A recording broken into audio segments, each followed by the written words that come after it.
Southwestern Family of Companies welcomes you to the Action Catalyst. Each week, our diversely and amazingly accomplished guests share their insights and inspirations to help us ignite our own. So let's invest attention together to breathe, to reflect and refocus, and decisively defeat that voice we call Mr. Mediocrity.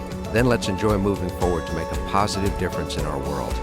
Privileged to be your host. This is Dan Moore. Welcome to the Action Catalyst. This is your host, Dan Moore, and I am so excited about this afternoon's guest. We are with Gloria Mayfield Banks, Dr. Gloria Mayfield Banks, and we are so excited that she is with us. She's going to share some things about her career, but I'd like to share with you that she is a Motown native of Detroit, a graduate proudly of Howard University and of Harvard Business School, and later on in life was selected as director of admissions for Harvard Business School, recruiting candidates internationally as well as all across the U.S. Through a personal difficulty in her life, she found she had to really restart her entire career. And she found a way forward through direct selling with one of the great companies, Mary Kay. Faster than anyone had ever done it, Gloria has built an amazing organization. Until today, out of the thousands and tens of thousands of people involved in Mary Kay, she is number 3 in the country and number 1 among all of their many African-American participants. Built a phenomenal organization of people. Mary Kay is the company for women and is helping people move forward and empowered in so many ways. She does a lot of speaking, a lot of consulting, a lot of coaching. She lives her life in a way that is vibrant and energetic. She's married to Kenneth Banks, who's president and CEO of Banks Contracting, and they've got 4 adult children and now make their home proudly in Good Morning, Baltimore. So that's exciting. So welcome, Gloria Mayfield Banks, to the Action Catalyst. Dan, I'm so very excited to be here with you and all your listeners. This is a very exciting time, and I love what your broadcast stands for, so I'm very excited to dive in. Good. Well, we will do that. Well, let's start right away with something that affects just about everybody, and that's when they're going through their career path and they hit suddenly around a corner a brick wall. Yeah. They're going right through everything, and then suddenly their nose is flattened up against their face, and they were not expecting it. Can't see around it, can't see over it, can't see through it. What do you or have you found to be most helpful when you hit one of these unexpected, seemingly insurmountable obstacles? How do you keep together mentally, emotionally, and what do you do? Well, that's a really powerful question to ask, and I think that no one gets to the top of the game without having to figure this out, what they will do, because they've, number one, been through it, and number 2, they know it will happen again. You don't get through life or to the top of the ranks in life without having that happen to you over and over again. I am proud to say that since that accolade sheet came out, I'm number 1 in all of Mary Kay in North America. Awesome. So it's been, thank you. It's been really an exciting and exhilarating climb to the top. However, there are some times when I have been faced with a, how can I put it, bam, from the side. I can't describe anything other than a bam from the side, something you didn't expect, and you know you have to overcome it.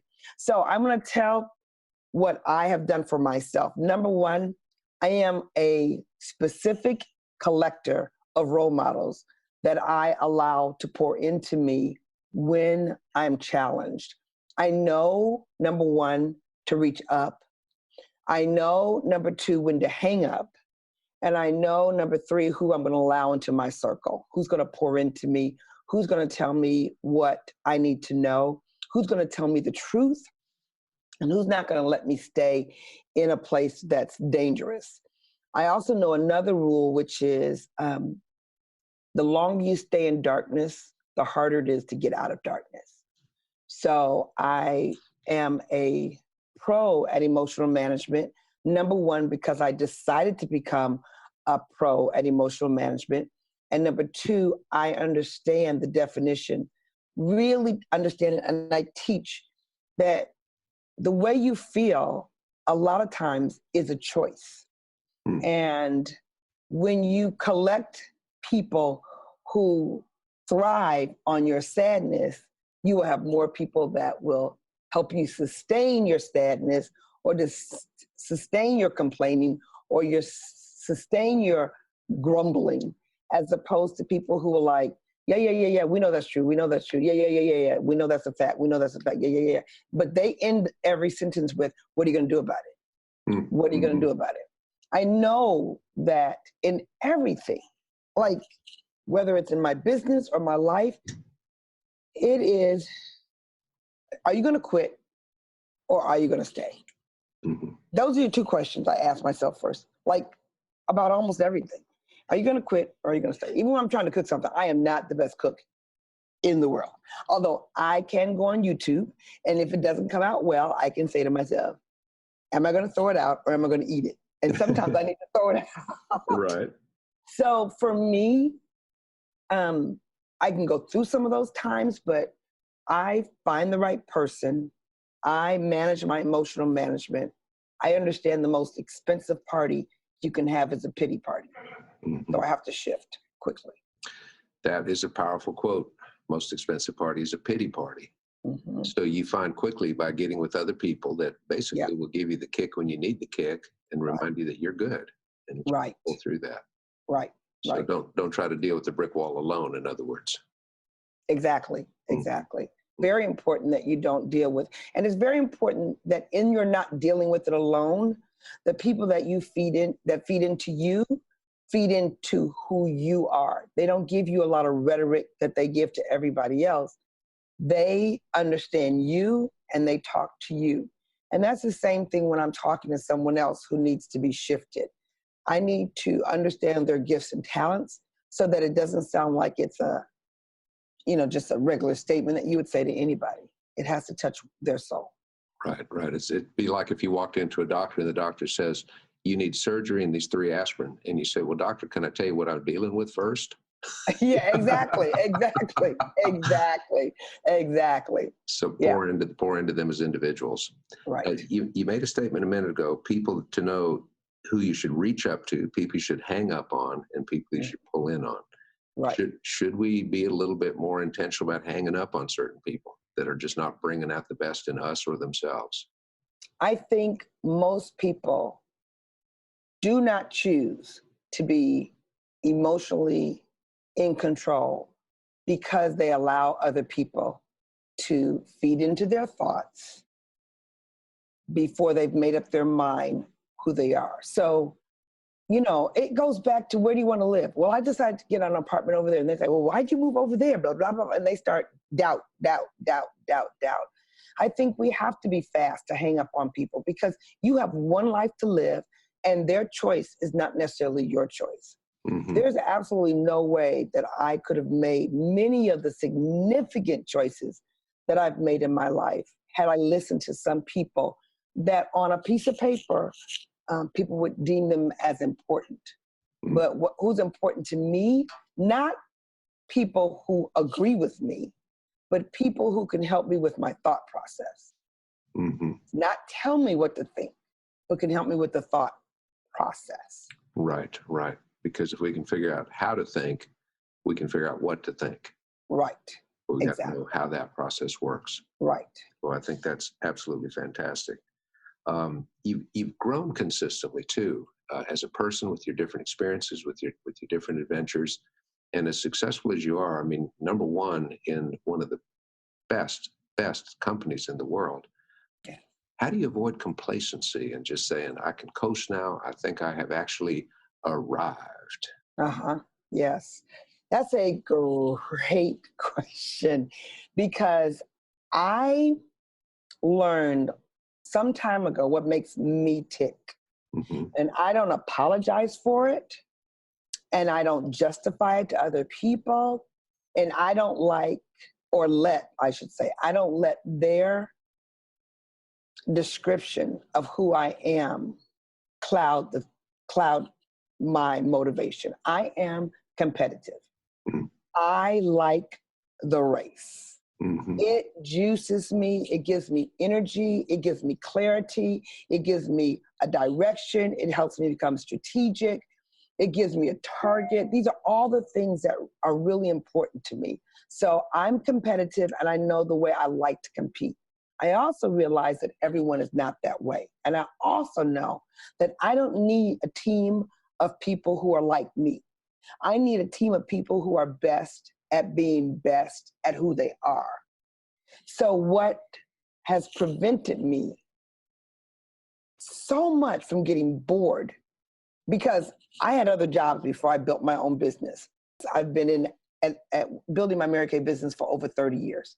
And I'm never bored because every single person I come in contact with is a different person that operates a different way. So for me, at the beginning of my year, at the beginning of a contest, I picked the right industry for me. I'm in sales, and for me, winning is huge. And I teach people how to win. And I love how to win. So I never get complacent. And even when I'm at the top of my game, when no one else is in front of me, I know how to put things in front of me that make me tick.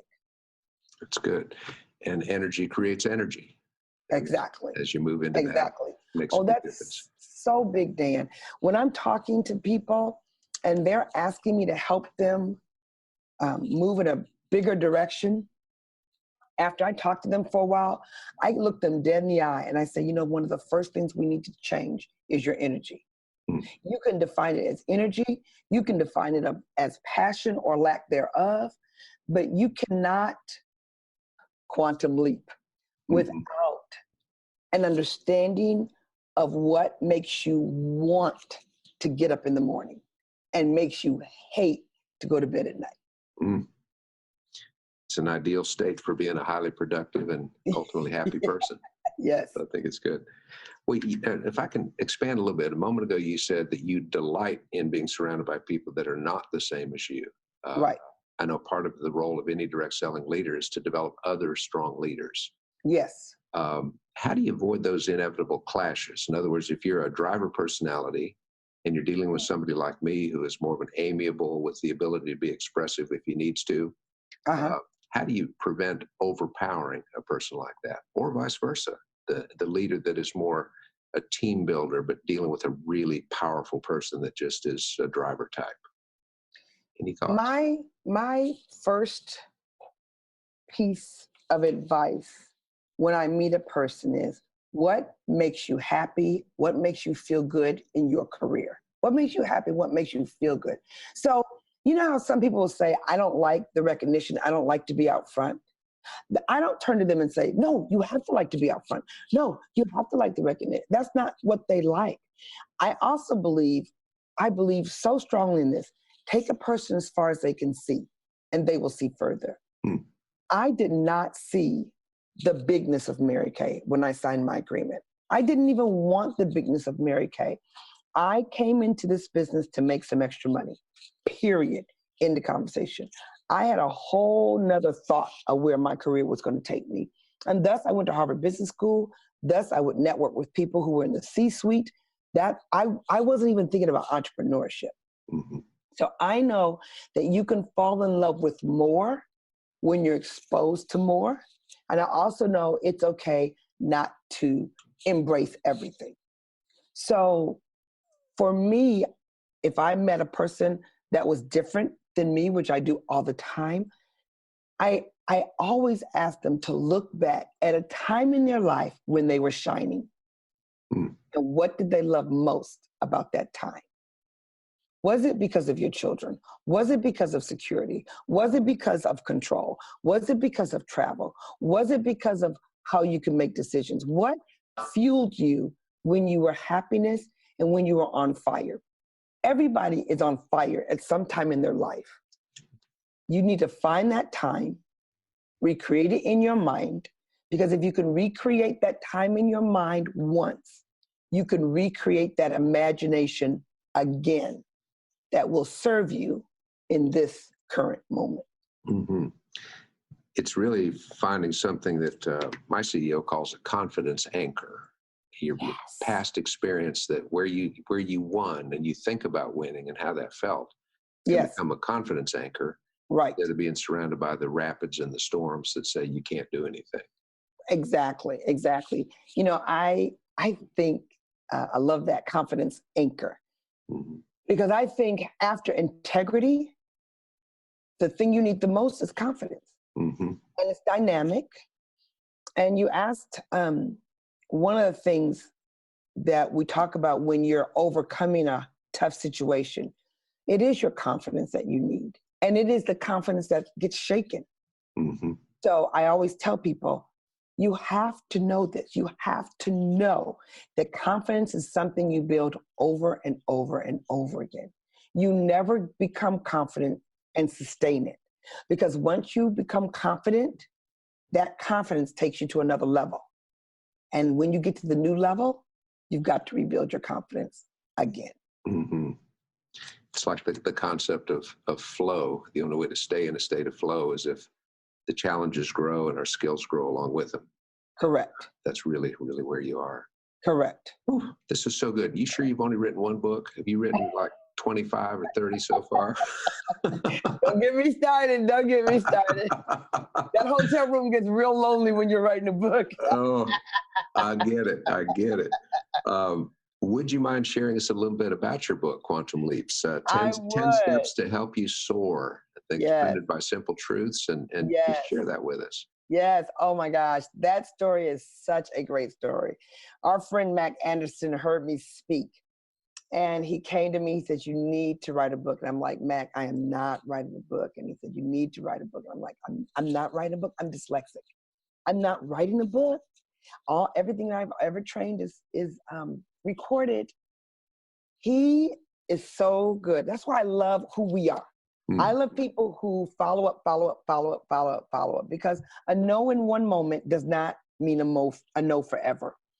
Anyway, he sat down with me and he asked me to do it. And I said, yes, I will. So I wrote the book. And the reason I'm so passionate about this topic is because I've broken many records in Mary Kay. Part of that is because of my personality. I'm competitive and I like to win. So I will look for records to beat.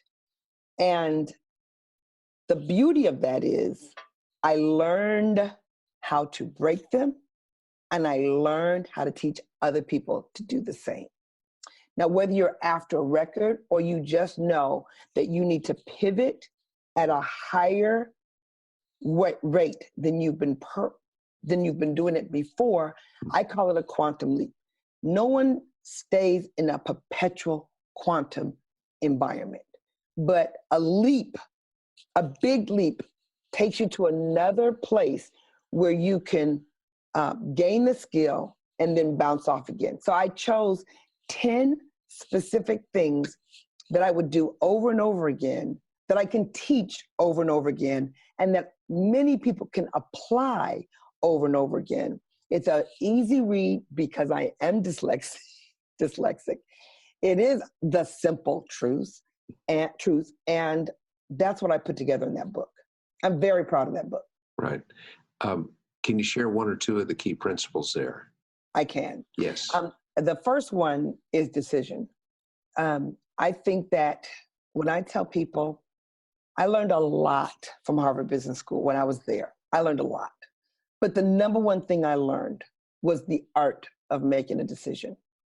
And to simplify it, if you watch people every 24 hours that you're around different people, you will bump into so many people who say, I got to think about it. They're not strong decision makers. However, if you look at the people that you look up to, the head of the organizations, they are big decision makers. That doesn't mean fast decision makers. That just means they are decision makers. Mm-hmm. So if you make a bad decision, you can fix it.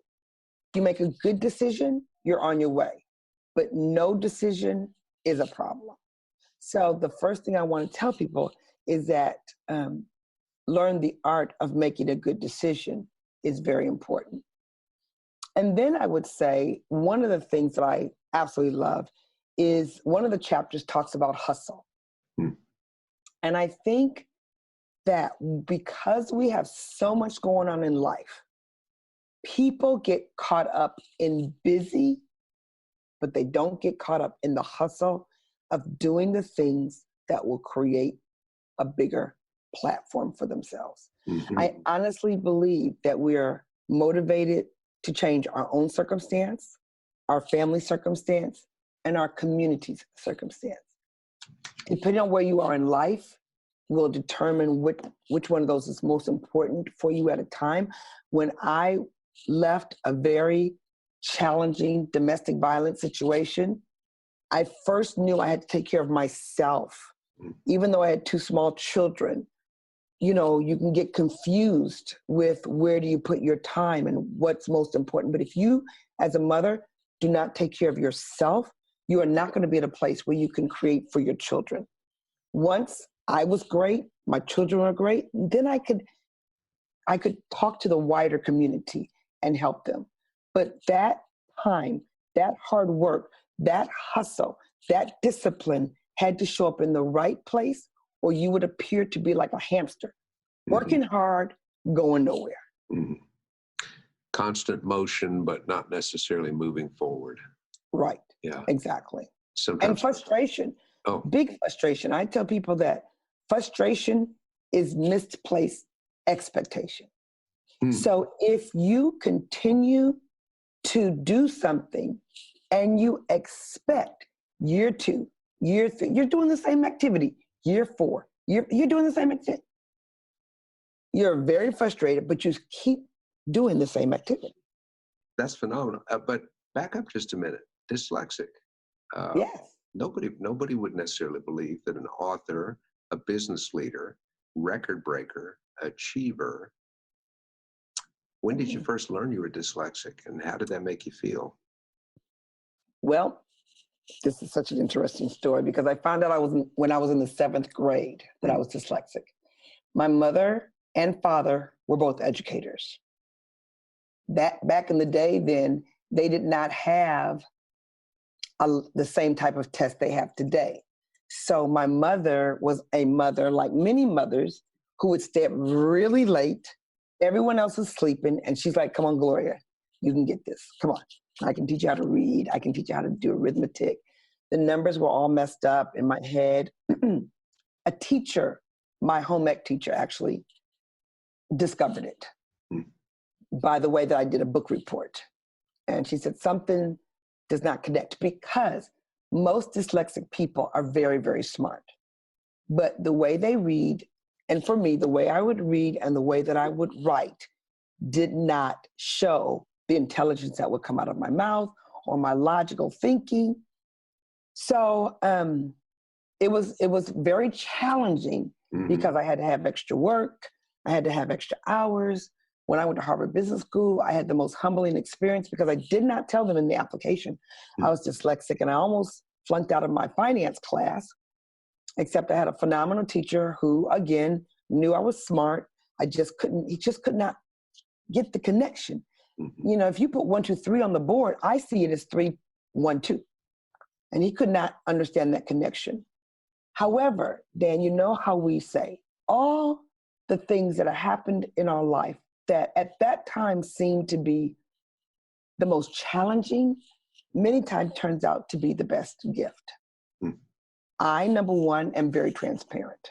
Many women, when I speak, and I speak inside America, outside America, internationally, I speak a lot.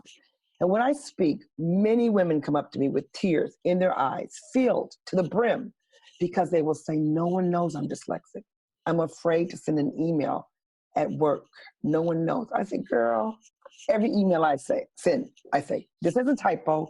And if there's a phone number attached, please don't use it until you get the next email from my assistant who has the correct phone number, because my phone number will be correct." So I've turned my situation into something that doesn't stop me, that I can enjoy by being very transparent. And I can free other people by letting them know that that particular thing that you consider to be an issue doesn't have to be an issue unless you let it be. Unless you let it be. And that's where the free choice and the freedom of will comes in. Right. And thank goodness that you were born and equipped and had parents that cared and a teacher that noticed and cared, so that you could realize it's not a flaw that you can't transcend. It's right. Dan, that's a big thing that you said. I tell everybody that I am very fortunate to have been brought up with parents that were intentional about our self-esteem. And the listeners today, you know, right now it takes parents, it takes grandparents, it takes aunts and uncles. And in our world of direct selling, we are so ingrained with the benefit of encouragement. That is something we can give to our community without any cost, without any, what I want to say, you don't have to perform it at a certain time. You don't have to schedule it in. It is just who we are, and it permeates into everything that those around us can pick up on. The encouragement that who you are is enough is really powerful. It's immensely powerful, and the way you describe it is so important. You know, encouragement is something that we can expend, but we can never spend. In other words, the more we encourage, the more we have the ability to encourage, and the more we become encouraged. Right. So I love the way you put that, the benefit of encouragement. And if we could just put that out there, catch people doing the things right and point it out to them. Sometimes when you have to slap them across the face and say, wait a minute, you're good. You're good. You did this well. It wasn't luck. It wasn't an accident. So clearly. And that's the same thing when you hang up on someone.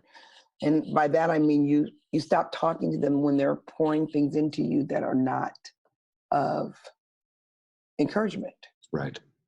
And you can allow them to keep talking to you, or you can just say, you know, I love you, but I have to go right quick. I have to go. Right. Understand. And people don't have to share our dreams, but the people that are the most dear are the ones that support our dreams, whether they share it or not. Right. People that are not willing to do either, just isn't enough time. Right. So isn't enough time. I agree. Yeah. Well, speaking of time, everybody has a start to their day. The way we start our day has a big impact, I think, on the whole day. Right. Is there kind of a routine or a thought process you go through that from the moment that alarm finally helps you realize it's time to be up? Right. What starts your day? The very first thing I do is pray. Many times if I'm traveling, I'm praying by myself. If I'm not traveling, I'm praying with my husband. So the very first thing that we do when we get up is pray. It just centers us in so many ways. And everyone's life is very, very busy. I mean, so for me, I like to go to bed that way. I like to get up that way. Number two, I think a big part of my success has been my spiral notebook. For me, it is a very plain system where I have everything written down and I understand it. So if it's written down the night before, I'm clear in the morning. It helps me understand what I have to do for that day because we are very, very busy. What I would like to do every day is exercise. So let me just say that many days I do get on that treadmill. Some days I don't. I'm still very challenged with that when I travel, but it's very important to me. And then I think that those are the three things. For me, books on tapes and filling my mind with positive things. So for me, it can be a book, it can be music. I love music, and music makes me think of different things. And music causes my soul so much joy that it's a priority for me, And, you know, the morning starts to get busy then I start talking to my key people. Yeah. But if you position yourself correctly at the start of that day, then you're ready for those conversations. Absolutely. That goes so well. Absolutely. That's fantastic. And I believe from the way you conduct yourself and with your enthusiasm, you get plenty of exercise just sitting still. I get my steps in. I'm a fit person and I get my steps in for sure. Good. This thing never goes off and says, Gloria, it's time for you to stand up and walk around. No, I got that part. Right. Well, you and my wife will connect on the Fitbit world. So okay, good. Excellent. That makes total sense. Excellent. Well, good. One last question, Gloria, because this, I feel so encouraged. What would you say at the moment to somebody that is just so discouraged? They're just almost without hope. Yes. What would you advise them to start with? Okay. First, I go back to that question. Do you want to quit or do you want to go? When you're completely spent, your money is spent, your energy is spent, your obstacles are spent, the people that are feeding into you are not there for you at this point, the room feels very dark, even in the middle of the day. Do you want to quit on life or do you want to go? If the answer is I want to go, the next question I ask is, what's the first step? You know, it's Martin Luther King who said, don't focus on the staircase, focus on the next step. So what's the next step you need to take? And where in those next steps can we find a place to celebrate? What makes you feel good? It may not be what you want it to be, but what can you do that you feel justifies a pat on the back? Not from anybody else, just from yourself. So, and I wanted you to know, Dan, I think that's really important for someone who's in a very dark place, as well as those who are very happy, but they want to go to another place. You know, what is the next step? But when you're really discouraged, the next thing I do want to say, and I do this a lot, and I think this is a big component of why I'm professionally strong in emotional management. I always find something else that's worse off than me. Something, someone, some circumstance. You turn on the news, there's something that's usually way worse than what you're dealing with. And so when I find that, I look for that to help me carve my thoughts so that I am hungry enough to search for something differently than this woe is me mentality that the situation got me caught up in. And I don't want to beat myself up for being there, because it many times it's justified. It's justified, but you just can't stay there. Right. It's okay to absorb it and acknowledge it and be there with it, but don't let it get its hooks into our hearts. Right. And then move forward. Right. And then you start taking other people with you. Right. Right. And that's really expensive. Amazing. Gloria, I don't know if I will have anything good happen the rest of the day, but I've already had something amazing happen right now. That is so good. That is so good. Thank you for that. I've enjoyed this conversation. You asked great questions. Great questions. I cannot wait to invite all my listeners to listen to you. Well, thank you for that. And I look forward to that opportunity. So from the bottom of my heart, thank you so much for what you do and the way you do it, and for making a difference in the world. And thank you, and you continue to be kind. All right, we shall do that. You do exactly the same. Thank you so much. If you enjoyed this podcast, please make sure to subscribe. To stay updated on everything that the Action Catalyst is up to, make sure to follow us on Facebook and Instagram at Action Catalyst, and Twitter at Catalyst_Action. Thanks for listening.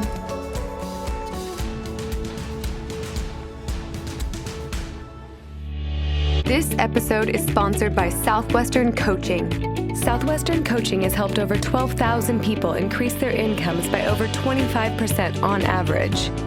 As a successful salesperson, you know the importance of increasing your sales, but sometimes you might just need a little extra push and accountability to meet your goals and grow your business. Southwestern Coaching will help you increase your income through one-on-one sales and leadership coaching tailored specifically to your needs. Together, we will elevate sales. To schedule your free one-on-one business action planning session with a Southwestern coach, go to www.southwesternconsulting.com/action catalyst.